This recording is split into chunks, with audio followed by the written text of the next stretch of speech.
When journalist Marvi Sirmad returned home with her family last week from vacation, she was shocked to find her house upside down. She feared a robbery until she noticed that most of her valuables, like watches and jewelry, were taken out of drawers but left behind, whereas 2 laptops, a phone, and some of her family's travel documents were missing.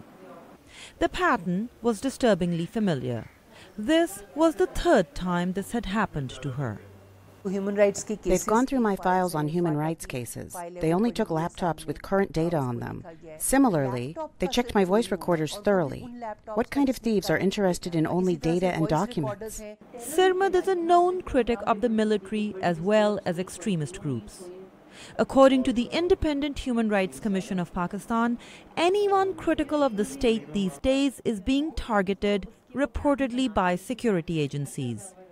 While journalists in Pakistan are used to harassment from state and non-state actors, the intensity and frequency has increased significantly since last year. In a recent report on Pakistan, Amnesty International highlighted the impunity with which journalists and rights activists are subjected to harassment, threats, attacks, and even enforced disappearances.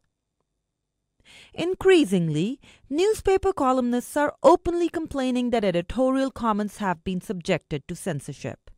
Pakistan's oldest English-language newspaper, Dawn, published a statement complaining that officials have threatened newspaper hawkers and disrupted paper distribution in parts of the country. On the other hand, Pakistan military spokesman has accused some journalists of becoming pawns to anti-state elements. What do we do about these that we have left blank? They are using their original handles to retweet or approve of tweets that are against the country. The pressure has intensified to the extent that a recent survey by advocacy group Media Matters for Democracy found that 88% of Pakistani journalists self-censor. Free speech advocates are demanding an end to the harassment.